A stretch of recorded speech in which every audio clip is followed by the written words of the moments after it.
что конфликты умножаются. И это два вопроса в одном, который я хотел задать. Во-первых, считаете ли вы, господин президент, что действия России на Украине и в Крыму за последние месяцы являются ответом на то, что разрушены правила, и являются примером государственного управления без правил? И второй вопрос заключается в том, что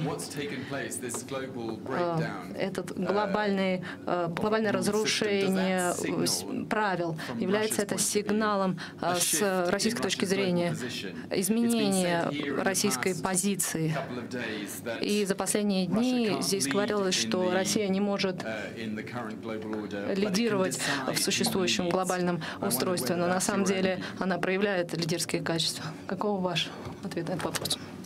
Я попросил бы вас все-таки еще раз сформулировать вторую часть вашего вопроса. Второй вопрос, он в чем заключается?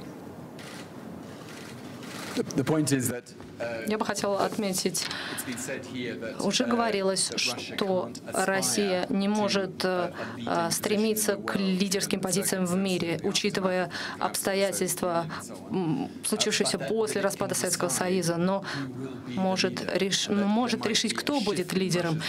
И может быть изменение позиции России, изменение ее позиции, переориентация, как вы уже отмечали, в отношении Ближнего Востока, вопрос, связанных с ядерным вооружением Ирана.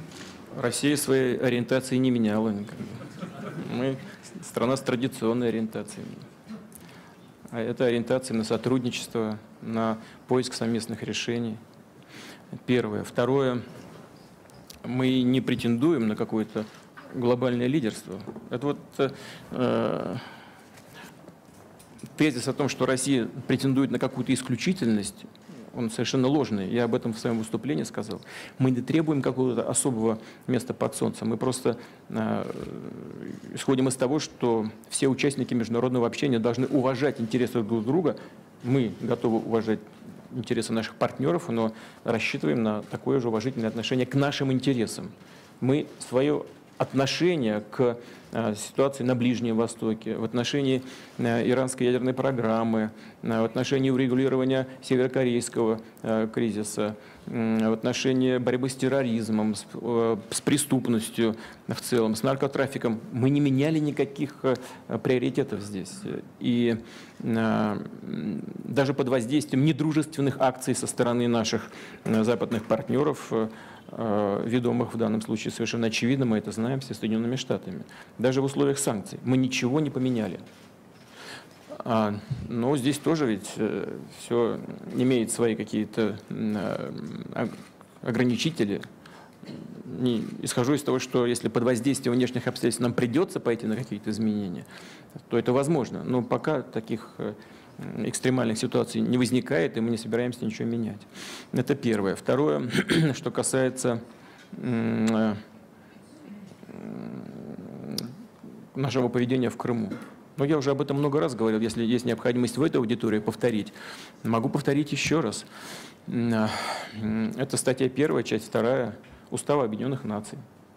Право наций на самоопределение. Все прописано. И не просто как право нации на самоопределение, а как цель Объединенных Наций. Посмотрите внимательно на статью, посмотрите, что там написано. Я не понимаю, почему люди, проживающие в Крыму, не имеют на это права, так же, как люди, проживающие, скажем, в Косово. Здесь тоже сейчас об этом прозвучало. Почему в одном случае белое считается белым, а во втором то же самое белое объявляется черным? Ну, чушь. И мы с этим никогда не согласимся. Это первое. Второе. И это чрезвычайно важная вещь. Я хочу обратить на это, вот, об этом никто не говорит, я хочу обратить на это внимание. Что произошло в том же Крыму? Во-первых, в Киеве произошел антигосударственный переворот. Вот кто бы чего ни говорил, но это, на мой взгляд, это очевидная вещь. Вооруженный захват власти. Люди во многих регионах страны порадовались этому, не понимая, к чему это приведет. А в некоторых регионах испугались, что к власти приходят люди крайних взглядов, националисты, правых, в том числе неонацистских убеждений, испугались за свою будущность, за свои семьи и соответствующим образом начали на это реагировать. в Крыму люди провели референдум. Я хочу, знаете, на что обратить внимание? Я хочу, чтобы вы все-таки отфиксировали на этом свое внимание. Ведь там не просто так мы в России заявили о том, что прошел референдум.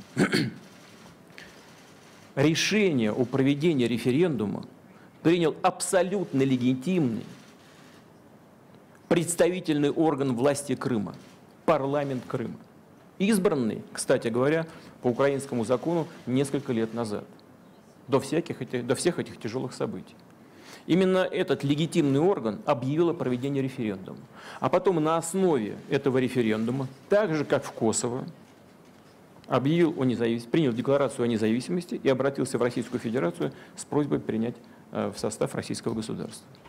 Вы знаете, вот кто бы чего ни говорил, и как бы ни старались там подковырять чего-то, это очень сложно сделать, имея в виду и то, как было сформулировано решение суда ООН, который ясно заявил, что согласие верховной власти той или иной страны, применительно к косовскому прецеденту, на решение вопроса о самоопределении не требуется.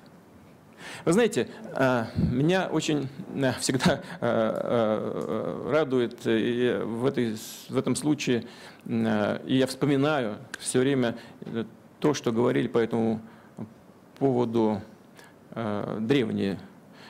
Помните замечательную фразу? То, что позволено Юпитеру, не позволено быку.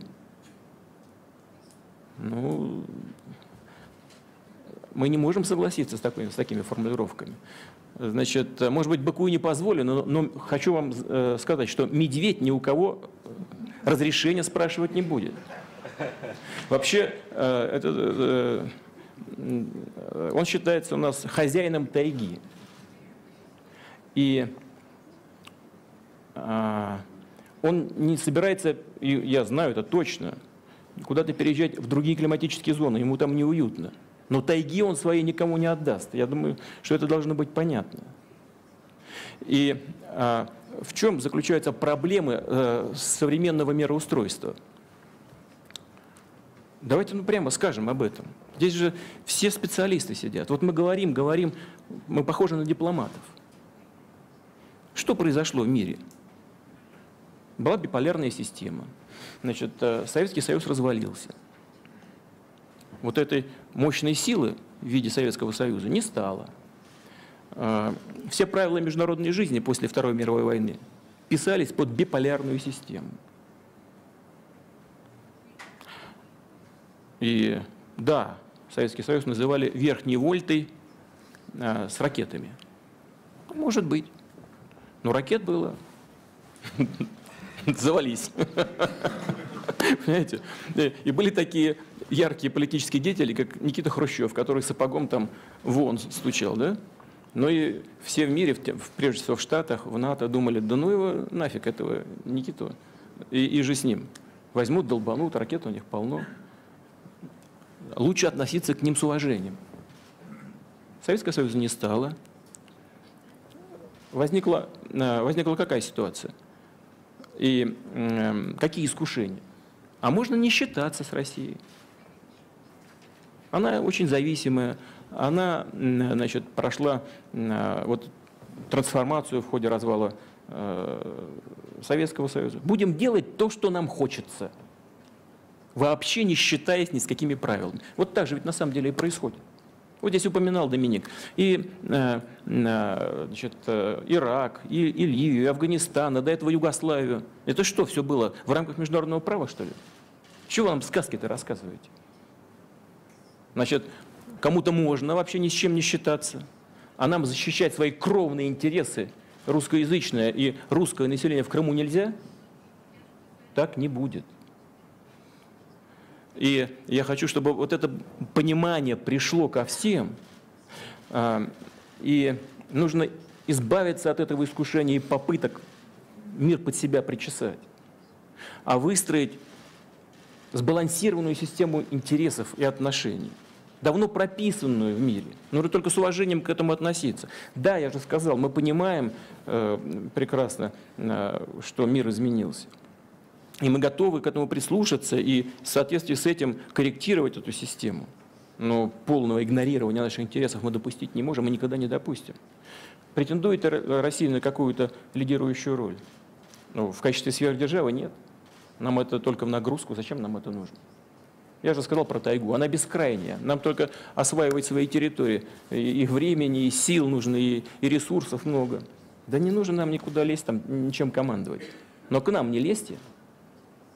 И не корчите из себя вершителей судеб всего мира. Вот и все.